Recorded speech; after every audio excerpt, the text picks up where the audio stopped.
meu nome é Maria Paulina Avelino Marques da Silva, tenho 72 anos, natural de São Paulo e 100% Brasilândia.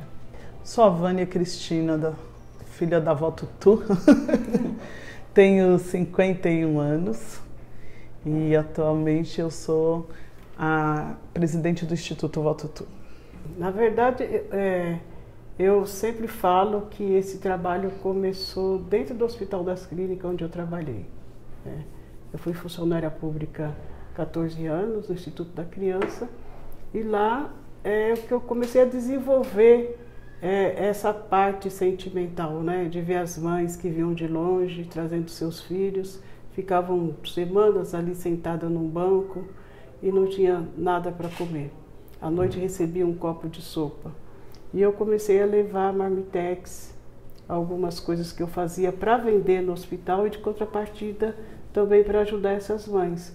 E as marmitex que sobravam de lá, eu era da limpeza, eu tinha acesso, né, às enfermarias, eu colocava dentro do saco de lixo preto, eu colocava o saco branco e eu pegava essas marmitas que muitas vezes não eram abertas, né, e dava para essas mães escondido para que elas pudessem se alimentar melhor. Vó Tutu.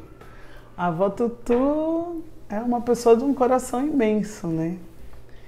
Sempre acolhendo todo mundo. Muitas vezes a gente tenta dar uma freada nela, mas ela quer abraçar, ter todo mundo aqui. É a pessoa que acolhe, a pessoa que gosta de fazer um almoço, uma festa, de ter casa cheia. É literalmente a avó. A avó que acolhe.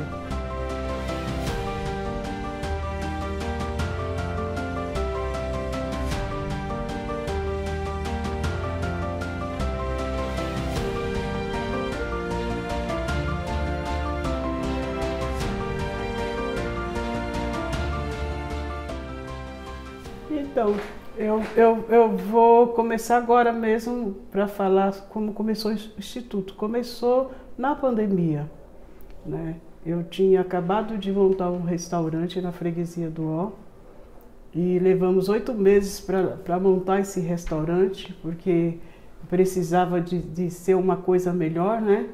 E depois de 8 meses pagando todo mês o aluguel, R$ 2.400 de aluguel, com 8 meses depois a gente conseguiu os primeiros clientes. E com isso também a pandemia, né? Que ela chegou e meu filho falou que nós tínhamos que parar, porque estava vindo uma doença aqui para o Brasil e que a gente ia ser obrigado a fechar o restaurante. Então nós fizemos isso e eu volto para cá. Eu já tinha esse espaço, né?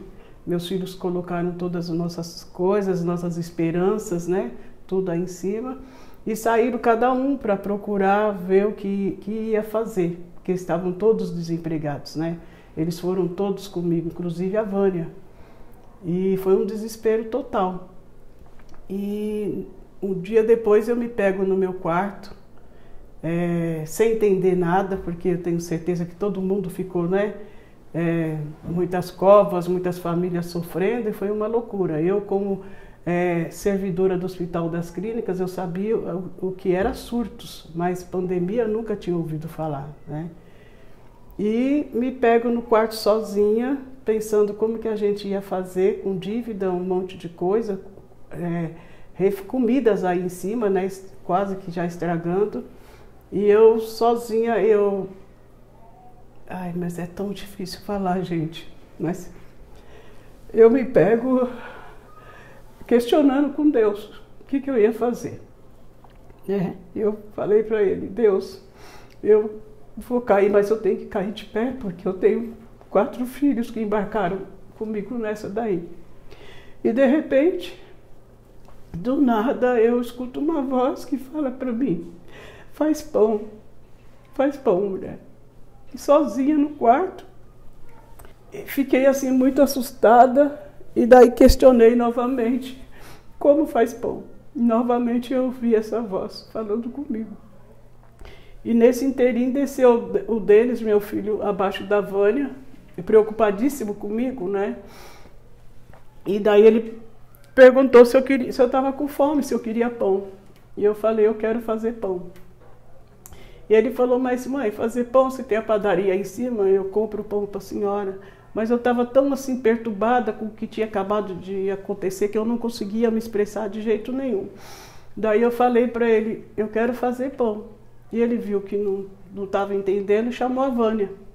A Vânia, como minha única filha mulher, e mulher entende, né? E daí ela veio, perguntou se eu estava bem, porque a avó Tutu, né, tem problema de pressão, de um monte de coisa. Perguntou se eu tomei todos os remédios. Eu falei que tinha tomado. Daí ela falou, mas por que a senhora quer fazer pão? A gente vai ali e compra para a senhora. Daí eu expliquei, filha, eu sei que vai vir a fome e que as pessoas vão precisar, de alguma maneira, vão precisar. Eu vou fazer uma listinha para você, amanhã a mãe recebe a pensão e você vai e compra esses itens que eu quero fazer esse pão. Ela, na hora, ela entendeu. E daí ela subiu, já pediu para eles arrumarem todas as coisas, né? E foi no dia seguinte, comprou, e eu fiz os primeiros pães. Que, na verdade, a vovó achava que 100 pães, né, daria para manter.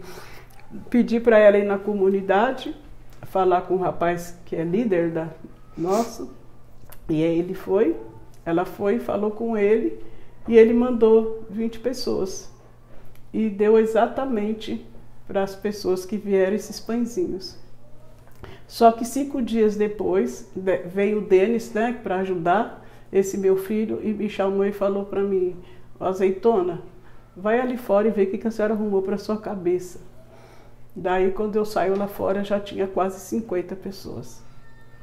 Daí foi a hora que eu caí na real e me desesperei porque não tinha mais de onde tirar recursos, né? E eu falei para ela, vamos fazer um empréstimo. Eu vou lá fazer um empréstimo. Mas cheguei lá também não consegui, porque já tinha ultrapassado os 30%.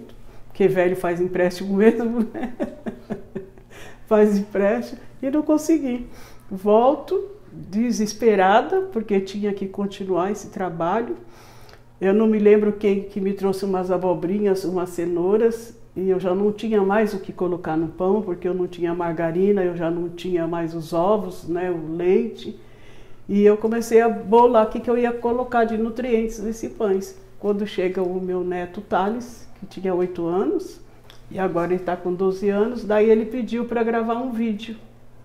E eu estava no auge do desespero, né, porque eu e a Vânia, nós subíamos todos os dias, subia às 5 horas da manhã para começar a fazer esses pães e a Vânia descia às 7 horas para me ajudar. Era um forno muito pequeno e eu já estava fazendo em média mais pães, né? E esse menino veio com a proposta de gravar um vídeo. E eu nervosa, eu falei, vídeo para quê? Daí ele me explicou, se ela não está precisando de ajuda, eu gravo e eu dou para o meu irmão e ele joga nas redes sociais.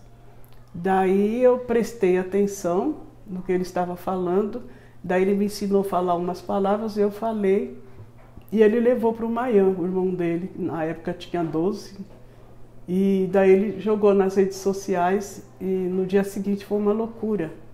Era gente trazendo farinha, eram as mães que recebiam a farinha e o fubá na cesta básica que não tinha como fazer, porque às vezes não tinha nem o gás, e trouxe motorista de táxi trazendo dinheiro. E foi assim que começou todo esse trabalho da Vó Tutu.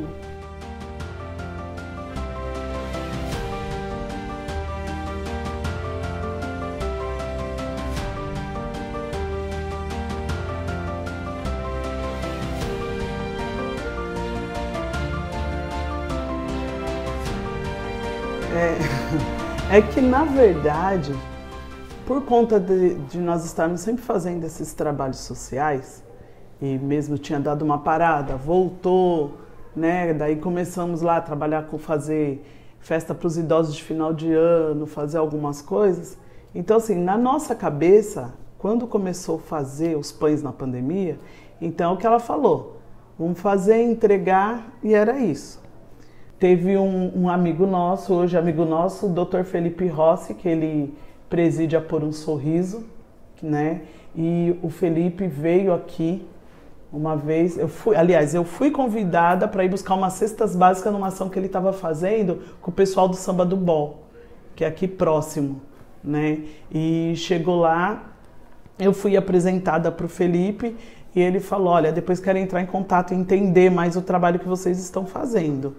E daí expliquei para ele, depois ele me ligou tudo, expliquei e ele veio fazer uma visita aqui, né, para conhecer minha mãe, para ver o que nós estávamos fazendo, e até nessa visita ele trouxe a Ana Paula Padrão e a Paola Corocella. Vieram as duas com ele, eles foram entregar as cestas básicas lá no Samba do Bol e vieram para cá. E chegaram aqui, ficaram umas 2 horas conversando aí, e daí foi onde a gente foi vendo essa necessidade. E daí o Felipe apadrinhou o projeto, ele falou, olha, como nós não podemos viajar, porque a Pôr o Sorriso faz trabalhos viajando, né, com o pessoal. E ele falou, olha, o dinheiro tá lá, tá parado, não dá para viajar, então vou fazer o seguinte, eu vou pagar a documentação de vocês. E foi tomando essa proporção, né? E até hoje nós trabalhamos, veio o pessoal aqui fazer uma consultoria, o pessoal do Sebrae começou a pedir um monte de coisa. Ah, vocês têm documentado isso, isso? Não, não tenho. Quantos pães vocês já entregaram até hoje? Não sei. Eles foram perguntando e a gente não sabia responder, né? Quantos pães entregou? Quantas pessoas impactadas? Como que é? E eu não sabia. Mas falou, você não tem documentado? Eu falei, não tenho, porque o nosso trabalho aqui é entregar o pão, é fazer. Daí eles falaram, então, se vocês têm que ter, vocês têm que fazer isso, né? Porque vocês precisam saber a dimensão do trabalho de vocês. Por mês, nós já estamos entregando 2.000 pães fora. Para outras instituições são 2.000 pães por mês entregue já. E tem muitas outras pedindo e eu não estou conseguindo atender.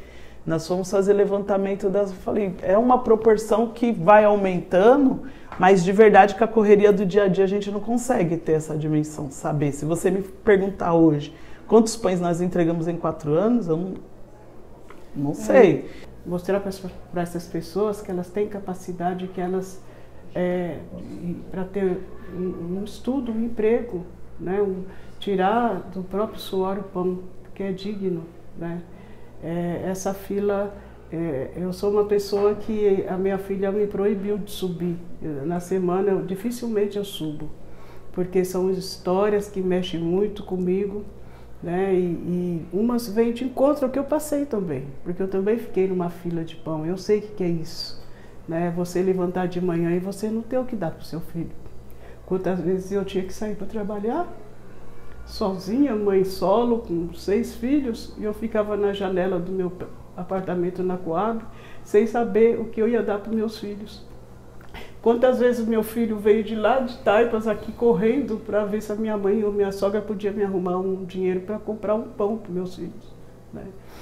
Então, isso me causa muita angústia, muita dor. Então, hoje o que eu sempre falo para a Vânia, e a Vânia é muito focada nisso, é cursos, como eu estava falando para você, né? Cada um que a gente tira da fila do pão, para mim é uma vitória, sabe?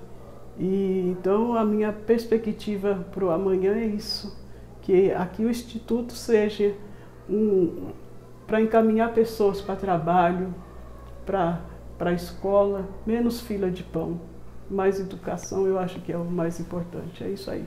Hoje eu te digo que está complicado, está difícil. Mas a nossa meta é essa, né? Poder oferecer mais coisas, mais cursos, atender mais as crianças, ter mais coisas voltadas para as crianças também, né? E conscientizar o pessoal. Hoje ainda a gente tem essa dificuldade.